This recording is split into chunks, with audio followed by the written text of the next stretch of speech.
అన్న వాస్తవంగా కొన్ని శాఖలు చాలా కీలకమైనవిగా ఉంటాయి. అందులో విద్యాశాఖ చాలా ముఖ్యమైన శాఖ. ఏది హోంశాఖ, ఆర్థిక శాఖ, అదేవిధంగా వైద్యం ఇవి అన్నిట్లోకెల్లా విద్యాశాఖ చాలా కీలకం. అలాంటి విద్యాశాఖను రేవంత్ రెడ్డి గారు సీఎంగా ఆయన దగ్గర పెట్టుకోవడం, దాని ద్వారా ఎంతమందికి న్యాయం చేయగలుగుతాడు? ప్రభుత్వ బడులను ఆయన ఏ విధంగా ఆయన పర్యవేక్షించగలుగుతాడు? చెప్తున్నా కదా, ఈరోజు ఇవి సంపేయనికి ఆయన దగ్గర పెట్టుకుంటూ నారాయణ చైతన్య ఆంధ్రాకు సంబంధించిన విద్యా సంస్థలు అవి బతికియాలి. అవి బతకాలంటే ఇవి చచ్చిపోవాలి. రెసిడెన్షియల్ స్కూల్ ఏ మాట కా మాట ఆర్ఎస్ ప్రవీణ్ కుమార్ ఉన్న రోజులు ఈ సిఓఈలు కానీ ప్రతిభను బట్టి వాళ్లకు పట్టం బట్టుడు కానీ పోస్టింగ్లు ఇచ్చుడు కానీ టీచర్ పోస్ట్ అట్లా ఆయన సోషల్ వెల్ఫేర్ గురుకులాల్లో పెను మార్పులు తీసుకొని వచ్చి దాన్ని చూసి చాలా మంది స్పోర్ట్స్ కానీ ఈరోజు వాళ్ళు తీసుకోవడం జరిగింది. ఈయనకు పరిపాలన పైన అవగాహన లేదు. ఈయన ఒక సబ్జెక్టు పైన అసెంబ్లీలో మాట్లాడలే, తెల్లారి వాళ్ళ దగ్గర లాలూచి పడాలి. ఈ 10 సంవత్సరాలు కానీ 2017 కాంగ్రెస్కి వచ్చిన నాటి నుండి మొన్నటి వరకు కూడా ఎక్కడ కూడా ప్రతిపక్షం మీద పోరాటం చేసిన దాఖలాలు లేవు. ప్రతి దాని మీద అంతా బ్లాక్మెయిల్ చేసి పైసలు తీసుకున్నారు. Open secret. ఇవాళ కూడా అదే దందా నడుస్తుంది. అది విద్యాలయాల్లో కానీ లేకుంటే వైద్య పరంగా కానీ ఈరోజు ప్రతి విధంగా జరుగుతుంది. ఈరోజు టార్గెట్ ఏంటంటే ఎక్సైజ్ డిపార్ట్మెంట్కు గత ప్రభుత్వం కంటే ఈ ప్రభుత్వం 7,000 కోట్ల మద్యం అదనంగా అమ్మాల్సిన పరిస్థితి ఈ ప్రభుత్వం. అంటే సంపాదన పైన ఉండాలి, ఆ సంపాదన దారి మరలాలి, మళ్ళీ వచ్చి వీళ్ళ జేబులలో పడాలి. కానీ ఇవి పేదలకు ఉపయోగ తీరుగా పథకాలు కానీ పైసలు కానీ ఉండద్దనే ఉద్దేశంతో ఈరోజు ముఖ్యమంత్రి యొక్క వ్యవహార శైలి ఉన్నది. ఆయనకు పూర్తిగా బ్రదర్ ఎన్లో కూడా అవగాహన లేదు. ముఖ్యమంత్రి అని అంటే నేను ఈ రాష్ట్రానికి పెద్ద మనిషిని, ఇలా నాకు అలుముకొని ఉన్నటువంటి డిపార్ట్మెంట్లు అందరికీ లేకుంటే ఈ ప్రజలందరూ కూడా న్యాయం జరిగే విధంగా నా పాలన ఉండాలి. ఇది ఒక బాధ్యతాయుతమైన సీట్ అనేది లేదు. నిజంగా బాధ్యత అనేది ఆయనకుంటే రోజు ఇప్పుడు ఎంత పోయినా 2004కి వెళ్ళి 9 వరకు రాజశేఖర రెడ్డి గారు బతుకున్నప్పుడు 7 కోట్ల మంది జనాభా, ఇప్పుడు 4 కోట్ల మంది జనాభా. నీవు రోజు పొద్దుగాల ఒక 2 గంటలు వాళ్ళ కలిసేటోడు. ఒకవేళ నిజంగా ప్రజాపక్షమైన నాయకుడు అయితే రోజు ప్రజలను కలిసేటోడు. మొదటి రోజు ఈయన కలిసిండు, తర్వాత మంత్రులు కలిసిండు, ఇప్పుడు చెప్పరాజులకు ఇచ్చొస్తాను. ఏది ప్రజా దర్బార్. అది నీకు ప్రజలతో సంబంధాలు లేవు, ప్రజలతో నీకు కనెక్టివిటీ లేదు, ప్రజలతో నీకు టచ్ లేదు. నీకు అసలు వాళ్ళతో టచ్ అయ్యేది నీకు. అంటే నీవు ప్రజల మనిషివి కాదు, నువ్వు సెటిల్మెంట్ బ్యాచ్ ఇవి. ఇవాళ కూడా సెటిల్మెంటే. ఈయన దగ్గర కొంతమంది అధికారులను కొన్ని స్ట్రిక్ట్ ఉన్న వాళ్ళని ముందు చూపెడుతున్నావు. కానీ ఈరోజు చెప్తున్న బ్రదర్, ఇవాళ నువ్వు రాజీనామా చేసి కొడంగల్లో ఎమ్మెల్యేగా పోటీ చేయి, మళ్ళా పోటీ చేయి, నువ్వు గెలుస్తావు తెలుసు. డిపాజిట్ కూడా రాదు. ఇవాళ 9 నెలల్లో ఏమైందని అంటున్నారు. 9 నెలలు నేను ఏమన్నా 9 నెలల్లో రేవంత్ రెడ్డి గారు తన సొంత నియోజకవర్గంలో నువ్వు రాజీనామా చేసి అక్కడ ఎమ్మెల్యే పోటీ చేయి. నీకెన్నో ముఖ్యమంత్రిగా పోటీ చేయను, ముఖ్యమంత్రిగా నువ్వు పోటీ చేయి. ఎన్ని ఓట్లు పడతాయో నువ్వు చూడు. అటువంటి పరిస్థితి ఉన్నది. ఆర్ఎస్ ప్రవీణ్ మాట్లాడుతూ గురుకులాలు 250 గురుకులాలున్న రాష్ట్రంలో 1000 గురుకులాలు చేసిన కేసీఆర్ను నువ్వు విమర్శించడం కరెక్ట్ కాదు అని చెప్పేసి సీఎం రేవంత్ రెడ్డిని ఆయన మాట్లాడడం జరిగింది. అయితే ఇప్పుడు 1000 గురుకులాలున్న తెలంగాణ రాష్ట్రంలో ఎన్నింటికి సొంత భవనాలు ఉన్నాయి? అసలు ఆ విద్యార్థులకు ఎలాంటి పౌష్టికాహారం అందిస్తున్నారు? ఒకటి ఫస్ట్ ఈయన ఏకీకృత మంత్రివర్గం ఉంది. ఆయన మంత్రులందరూ ఒక తీరుగా చూస్తుంటారు. వాళ్ళతో నువ్వు మాట్లాడి తీసుకుంటున్నావా? ఈరోజు ఐటీ మంత్రి తెల్లాలేస్తే నీతో ఉంటాడు. ఆయన ఇండివిజువల్ డిసిజన్ తీసుకోగలుగుతున్నాడా? పంచాయతీ మంత్రి సీత ఆమె ఉన్నది, ఆమె చేయగలుగుతుందా? ఈరోజు నీ దగ్గర ఉన్న అడ్వైజర్స్ నువ్వు అడ్వైజ్ తీసుకుంటున్నావా? అడ్వైజ్ తీసుకుంటే మళ్ళీ 8 మంది అడ్వైజర్స్ ఆంధ్రాకి నువ్వు ఎందుకు తీసుకున్నావు?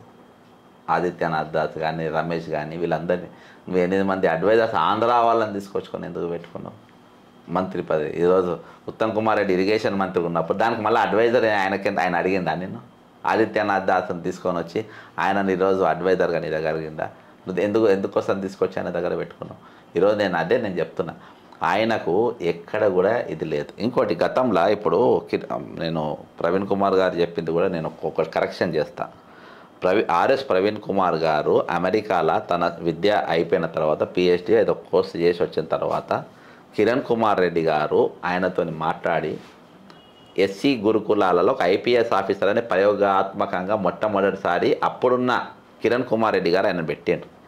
ఇక 250 గురుకులాలు కేసీఆర్ గారు ఇచ్చినవి కాదు, 2014లో ఎస్సీ ఎస్టీ సప్లాన్ నిధులు తోని ఆ నిధి మొత్తం తీసుకొని వచ్చి అప్పుడు దామోదర రాయనరసింహ గారు డిప్యూటీ చీఫ్ మినిస్టర్, ఇప్పుడున్న డిప్యూటీ సీఎం ఫాల్తుగా లెక్క కాదు, ఆయన నిజంగా దళితులకు ఉపయోగపడే తీరుగా ఉండాలని ఎస్సీ ఎస్టీ సప్లాన్ నిధులు మొత్తం నిజంగా చెప్తున్నాయి. ఇది ఎడిటింగ్ కూడా చేయొద్దు. ఇప్పుడున్న బట్టి అనేటోడు ఫాల్తు గాడు వాళ్ళ లెక్క కాదు, అర్థమైందా? ఈయన దామోదర రాయనరసింహ ఆ రోజు దీనిపైన ప్రతి జిల్లా తిరిగి, అంటే బ్రదర్ ముఖ్యమంత్రి ఎట్టుంటారో మంత్రులు కూడా అట్లా పనిచేస్తారు. ముఖ్యమంత్రి ఫాల్తుగాడు ఉంటే మంత్రులు కూడా ఏం పని చేయలేరు ఉమ్మడి ఆంధ్రప్రదేశ్లో. అంతే ఇప్పుడైనా అంతే. ముఖ్యమంత్రి మంచిగుంటే మంత్రులు మంచిగా పని చేస్తారు. ముఖ్యమంత్రి బేకార్ గారు ఫాల్తుగా అయితే మంత్రులు కూడా పని చేయరు, వాళ్ళ జాల వాళ్ళు తిరుగుతారు.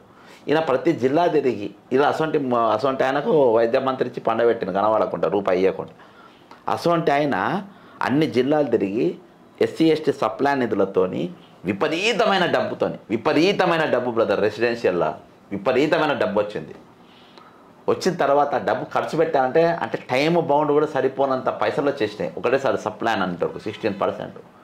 నీకు బిల్డింగ్స్ కట్టేసిండ్రు, జాగాలు కొన్నారు, ల్యాండ్ సెక్యూరిటీ చేసిండ్రు, నీకు స్పోర్ట్స్ కిట్లు పెట్టిండ్రు, కొత్త ట్రంక్ పెట్టెలు కొత్త పెట్టెలు చేసిండ్రు. ఇవన్నీ కొత్త పెట్టెలు, చాలా డెవలప్మెంట్ అనేది డ్రాస్టిక్. కొత్త యూనిఫామ్లు, స్పోర్ట్స్, నీకు అమెరికా పూర్ణానా మన పైకి గుట్టెక్కిస్తా అంటే నువ్వు గుట్టెక్కిపో అని చెప్పారు. ఎంత ఖర్చు అయినా మేము పెట్టుకుంటామని చెప్పారు. స్పెషల్ కోచింగ్లు పెట్టిండు, స్పెషల్ స్పోర్ట్స్. ఇవన్నీ జరిగిన ఎస్సీ ఎస్టీ సప్లాన్ నిధులతోనే. తర్వాత సరే ప్రవీణ్ కుమార్ గారు ఉన్నారు, నడిచింది, కానీ అంత డబ్బు తర్వాత దానికి రాలేదు. అవి డైవర్ట్ అయినాయి కాళేశ్వరంకు, మిషన్ భగీరథకు. నేను దానిపైన గత ప్రభుత్వం పైన ఎస్సీ ఎస్టీ అట్రాసిటీ కేసు పెట్టడం కూడా జరిగింది. కాబట్టి వాళ్ళు ఆ ప్రభుత్వం కానీ వాళ్ళు కానీ అక్కడ జరిగింది అంటే ప్రవీణ్ కుమార్ గారు ఇవాళ బీఆర్ఎస్లో ఉండు కాబట్టి ఆయన బీఆర్ఎస్ పాట పాడింది. కానీ ఒరిజినల్గా జరిగింది ఇక్కడికి వెళ్ళి ఏది కిరణ్ కుమార్ రెడ్డి గారు బ్రదర్. కాంగ్రెస్ పార్టీ పాలనను కాంగ్రెస్ పార్టీ దాన్ని నేను విమర్శిస్తలేను. అక్కడ నేను సిస్టమ్ ఎక్కడ రాంగ్ అవుతుందో ఆ సిస్టమ్ రాంగ్.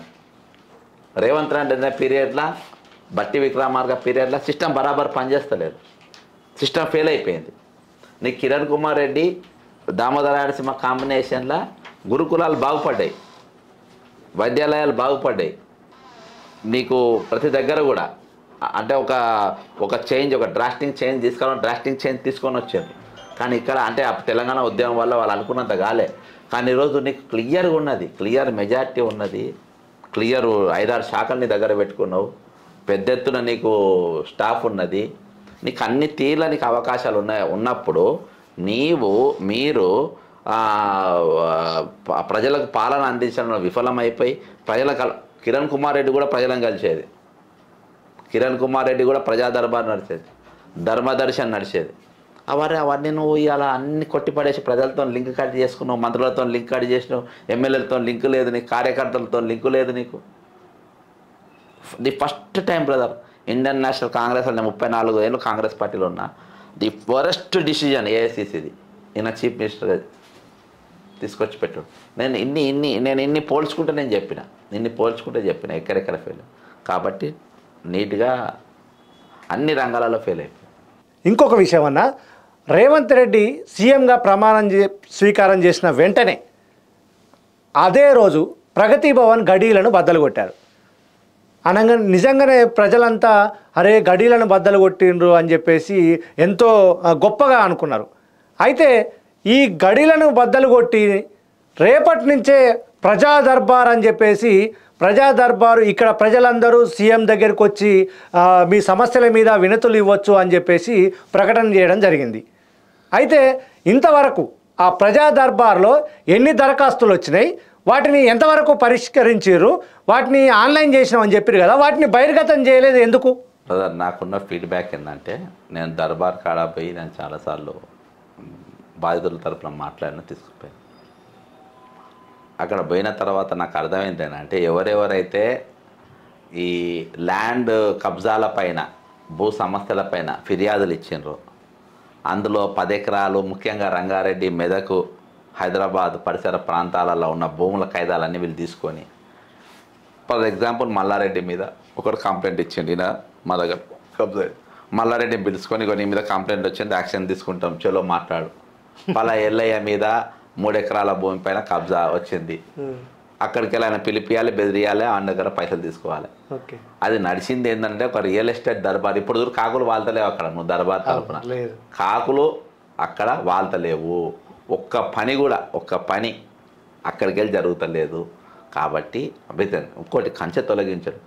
కంచె తొలగించిన రోజు నిజంగా అందరూ, నాకైతే బ్రదర్ నేను చెప్తున్నా కదా, నాకు ఈయన పైన కొంతమంది బ్లాక్ మెయిలర్స్ పైన ఒక దృష్టి ఉన్నది. మీడియాలో వాట్ ఈజ్ రవిప్రకాష్ అని, ఏబిఎన్ వాట్ ఈజ్ రాధాకృష్ణ అని, ఎమ్మెల్సీలలో వాట్ ఈజ్ తీర్మల్ మల్లయ్య అని, ఎవడెవరు ఏమేమి చేస్తారో వీళ్ళ ముందేం మాట్లాడతారో బ్యాక్గ్రౌండ్ వీళ్ళది ఏం జరుగుతాయని నాకు స్పష్టంగా ఉన్నది. ఇది అంటే ఈయన ఇంట్లో ఉండబోడు అని అనుకున్నా. ఇంట్లో ఉండబోడు, ముఖ్యమంత్రి అధికార నివాసంలో ఉండలేడు అనేది అర్థమైంది. కంచె ఎందుకు తీసిందంటే ఇంట్లో ఉప ముఖ్యమంత్రి ఉంటాడు, ఆ వెనక సీతక్కు ఉంటుంది. వీళ్ళ కంచె ఎందుకు, వీళ్ళ కాపలు ఎందుకు, చాలా తీసి అవతల పడే. నేను లేనప్పుడు ఎందుకు అక్కడ కంచె తీసేసాడు. నేను రానప్పుడు అవసరం ప్రజా దర్బార్, నేను ప్రజలకు అందుబాటులో ఉన్నప్పుడు దర్బారు ఉంటేది లేకుంటేది అని వాళ్ళని కోరిన రోజులు పెట్టాను. ఎంత ఈరోజు మంత్రులు బ్రదర్, నా సొంటోడిగిన మంత్రి పదవులలో ఒక ఎమ్మెల్యేగా రాజీనామా చేశాను వద్దును, లేకుంటే 3 సార్లు నీళ్ళు తాగిద్దును. అరే కనీసం మాట్లాడకుండా, అరే మీరు సీఎం అనేటోడు ప్రజలకు అందుబాటులో ఉండాలి, మీరు లేకుండా నేను ఉంటా, నా దగ్గర రాని ఒక్కరికి ఉప ముఖ్యమంత్రి అనాలే కదా. ఉప ముఖ్యమంత్రి ఏమనాలి, ముఖ్యమంత్రి అనేటోడు మీకు అందుబాటులో ఉంటలేడు కదా, నేను ఉన్నా, నన్ను వచ్చి కలవండి, నేను చూసుకుంటా. ఈరోజు ఈ సిపాయి ఏమో ఫైనాన్స్ మినిస్టరు, వీళ్ళ భార్యనేమో ఉప ముఖ్యమంత్రి భార్యనేమో షాడో ఫైనాన్స్ మినిస్టర్ అయిపోయింది ఈరోజు. అరే అందా, ఇది నేను పబ్లిక్ టాక్ చెప్తున్నా. షాడో ఆమె ఈరోజు shadow deputy chief minister, finance minister లెక్క ఆ రోజు ఈరోజు ప్రజలకు అసలు అందుబాటులో ఉన్న వాళ్ళు ఎవరు ఉంటుండ్రు? ప్రజలు కామన్ మ్యాన్ని ఎవరన్నా గెలవగలుగుతుండ్రా? అరే బుర్ర వెంకటేశం గెలవరు, కామన్ ఒక టీచర్ ఎడ్యుకేషన్ తరఫున పోయిన వాళ్ళు. ఆయన దగ్గర ఒక గన్మెన్ ఉంటారు, ఆయన దగ్గర పోలీస్ సెక్యూరిటీ ఉంటుంది. 3 to 5 ఈరోజు బ్రదర్ 3 గంటలకు వెళ్ళి 5 గంటల వరకు ప్రజల అధికారులను కలిసి, అధికారం ప్రజలది, అది బాధ్యత. సేవకులుగా you are a servant, you are not a superior. అది నీ బాధ్యత. నువ్వు ప్రజలకు అందుబాటు ఉండాలి. 3 గంటలకి 5 గంటల వరకు నువ్వు కామన్ మ్యాన్ కలవాలి. ఏ అధికారి టైం ఇస్తుండ్రు, ఏ అధికారి కలుస్తుంది ఈరోజు చెప్పండి? ఎవరు బుర్ర వెంకటేశమే కలుస్తలేడు. బడు ఆయన ఇప్పుడు బ్రదర్ వాళ్ళని అటాక్ చేసేటోరుకు, వాళ్ళ లంగ పనులు ఏమైనా చేసినప్పుడు నువ్వు పలానా లంగ పనులు చేసినావు అని చెప్పి మాట్లాడిన రోజు, నేను బీసీని, నేను గౌడ బిడ్డను, నేను తెలంగాణ బిడ్డను, నేను తాళ్ళెక్కి వచ్చినోడిని. అరే నువ్వు వచ్చినావు, మా తాళ్ళెక్కి వచ్చినావు, నేను గలవనికి వచ్చినప్పుడు నువ్వు గలవాలనా వద్దా? కలవాలి, ఖచ్చితంగా కలవాలి. నువ్వు అదే కులము, అదే నువ్వు చెప్పిన ఏవి క్వాలిఫికేషన్స్ అన్నీ ఉన్నోళ్ళు, పేదరికంకి వచ్చిన టీచరు, లెక్చరరు, నేను గలవనికి వచ్చినప్పుడు నువ్వు గలవాలనా వద్దా? వాళ్ళు ఇచ్చిన పిటిషన్ని గుర్తుంటున్నాయా? అరే నువ్వే ఒక పెద్ద ఏది షాడో ఉప ముఖ్యమంత్రి లెక్క ఈరోజు ఈయన పనిచేస్తూ ఉండు. ప్రజలకు ఏది ఆఫ్టర్ ఆల్ ఒక ఎడ్యుకేషన్ ప్రిన్సిపల్ సెక్రటరీ అందుబాటులో ఉండని పరిస్థితులలో ఈరోజు సెక్యూరిటీ పెట్టి ఆడ అప్లికేషన్ తీసుకునే పరిస్థితులలో ఈరోజు నడుస్తూ ఉంది. ఏడ ఉన్నది బ్రదర్? నీకు చీఫ్ సెక్రటరీని మార్చిన నువ్వు ఆంధ్రాలో చూడు, రాగానే కేసీఆర్ పాలన కొనసాగుతుందనే చెప్తా. ఎందుకంటే చీఫ్ సెక్రటరీ శాంతకుమారే ఉంది, నీకు నవీన్ మిత్తలు ఆయన్నే చూస్తుండు. ఈరోజు నీవు ఎవరిని మన సోమేష్ కుమార్ మనిషి జయేష్ రంజను అట్నే నడుస్తూ ఉండు.